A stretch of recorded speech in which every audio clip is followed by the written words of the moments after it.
पिछले कुछ दिनों से बहुत ज़्यादा बात चल रही है डीलिस्टिंग के ऊपर और हमारे समाज के अंदर भी इस किस्म की बातें अंदर ही अंदर बहुत चल रही हैं।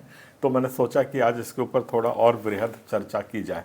डीलिस्टिंग मेरे भाइयों को ये आसान मुद्दा नहीं है जिसमें किसी भी एक संगठन को इस कोने में खड़ा हो गया और झंडे उठा लिए और 150 लोगों की 1000-2000 लोगों की रैली निकाल दी तो डीलिस्टिंग रुक जाएगी। ये थोड़ा इस वहम को अपने दिमाग से निकाल दीजिएगा। डीलिस्टिंग एक तलवार है जिससे बिल्कुल आप कत्ल कर दिए जाओगे और इसको छोटा अप्रोच जिस किस्म से अभी सब संगठन कर रहे हैं अपना नाम उछालने के लिए, अपने चेहरा चमकाने के लिए, इस चीज़ से डीलिस्टिंग नहीं रुकने वाली है। इससे मेरा अपील हमारे आदरणीय बिशपों से भी है कि इस मुद्दे को बहुत गंभीरता से लें, इसके ऊपर चर्चा करें और इसके ऊपर एक महासभा बनाने की कोशिश करें, क्योंकि बगैर संयुक्त आवाज़ के आपकी बात कोई नहीं सुनेगा। चाहे आप कितने ही बड़े वहाँ पे नेता हो या कितने बड़े बिशप हो, ये सबसे कोई फ़र्क नहीं पड़ेगा। संक्षिप्त में बता रहा हूँ कि जो डीलिस्टिंग है वो आपके सारे मूल अधिकारों को समाप्त कर देगी। मूल अधिकार से आपका मतलब है कि जो आपका राशन कार्ड है, आधार कार्ड है, वो सब जीरो हो जाएगा। पहली बात, आप नौकरी अगर कर रहे हैं तो आप नौकरी किस आधार पे कर रहे हैं? क्योंकि आपको रिजर्वेशन मिला है। रिजर्वेशन आपको क्यों मिला है? क्योंकि आप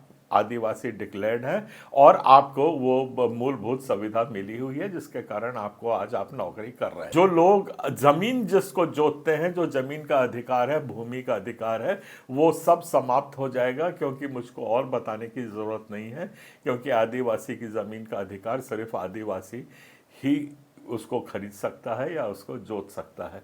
ये संक्षिप्त है। और एक बार आपने कोई भी धर्म परिवर्तन कर लिया, और यहाँ पे धर्म परिवर्तन सिर्फ ईसाई समाज के लिए ही लागू होता है, बाकी धर्म परिवर्तन कोई दूसरे जात से करे, दूसरे धर्म में जाए तो उससे किसी को कोई फर्क नहीं पड़ता। तो धर्म परिवर्तन करते ही आपका आदिवासी स्टेटस समाप्त हो जाएगा। आप नौकरी कर रहे हैं तो आपको बोल दिया जाएगा आप वापस घर चले जाओ। आपका जब प्रमोशन पे हो गए होंगे तो भी आपको बोल देंगे कि आप चले जाओ। स्कूल कॉलेजों में जहाँ भी आप इसका बेनिफिट ले रहे होंगे वो सब समाप्त हो जाएगा। जो लोग खेती ज़मीन बो रहे हैं उनसे वो ज़मीन वापस ली जाएगी। और ये हवा में बात नहीं कर रहा हूँ, ये ऑलरेडी बस्तर में हो चुका है। बस्तर में ज़मीन छीनी जा रही है, निकाल के लोगों को घर से निकाला जा रहा है। और डीलिस्टिंग जबकि कानून नहीं बना है तब यह हुआ है। अब मैं आपके पास एक छोटा सा एग्जाम्पल लेके आ रहा हूँ जो आज हमारे छत्तीसगढ़ की धारा पे हुआ है। आप लोगों ने बहुत अच्छे से फॉलो किया होगा कि मुस्लिम समाज के 3 लड़कों को मार दिया गया, गौरक्षा के नाम पे उनकी हत्या हो गई, लिंचिंग हो गई। ठीक है, ये तो घटना है, उसके बारे में बात नहीं कर रहा हूं, पर मैं उनकी प्रतिक्रिया की बात कर रहा हूं। आप देखिए कि मुस्लिम कोई भी समाज जो होता है, चाहे मुस्लिम समाज हो, ओबीसी हो, एसटी हो, हम ईसाई हो, कोई भी हो, तो उसमें कोई एक सामाजिक संस्था नहीं होती जो सारा नेतृत्व कर ले। कई सामाजिक संस्थाएं होती हैं, कई और ऐसे छोटे छोटे लीडरशिप्स होते हैं। ये जो सब अपने अपने तरीके पे, अपने अपने लेवल पे, अपने स्तर पे काम करते रहते हैं।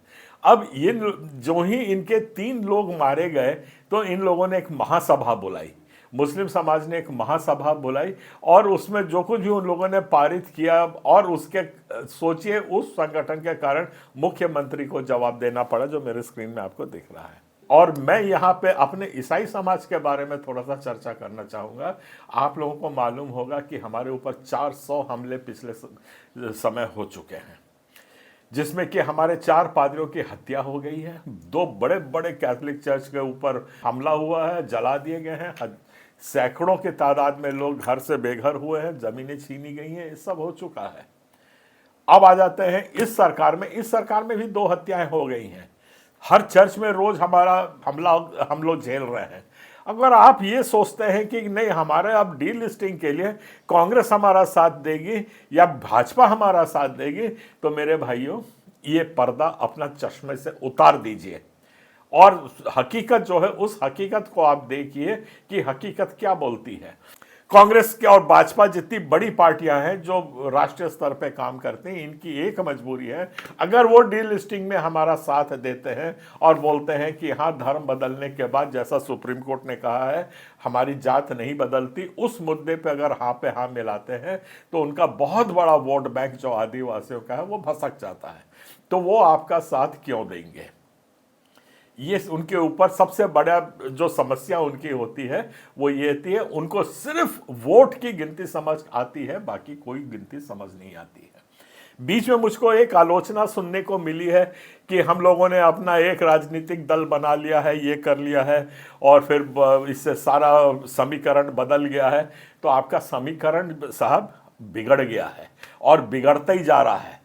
जब हम नहीं थे तब समीकरण बिगड़ता ही जा रहा था, और समीकरण को मजबूत करने के लिए आज आपके पास यही विकल्प है कि आप अपने दम पे जब तक खड़े नहीं होंगे आपकी कोई बात सुनी नहीं जाएगी। जैसे मैंने मुस्लिम समाज का एग्जाम्पल दिया, उन लोगों ने महासभा बनाई, सब छोटे बड़े जितने संगठन थे सब ने आके इकट्ठे हुए, अपने अपने दायरे में जो काम करते हैं वो खड़े हुए। वैसे ही हम लोगों को भी जब तक हम इस तरीके से एक सामूहिक आवाज नहीं उठाएंगे तब तक हम इस डीलिस्टिंग के मामले को नहीं रोक पाएंगे। और ये ऐसा नहीं है कि चुनाव आ गया तो हमने डीलिस्टिंग का हो हल्ला मचा दिया, 2 रैली निकाल दी। ये एक सतत प्रयास करने की ज़रूरत है।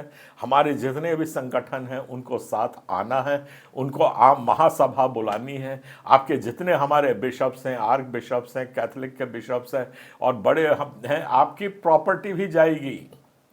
बड़े बड़े जो चर्च हैं हमारे, CNI के हैं, मेथोडिस्ट के हैं, ब्रदरन के हैं, कैथलिक्स के हैं, ये जो सारे चर्चेस की प्रॉपर्टी है, इससे भी आप बेदखल कर दिए जाओगे। ये आप समझ लीजिए, ये सोने का समय नहीं है हमारा।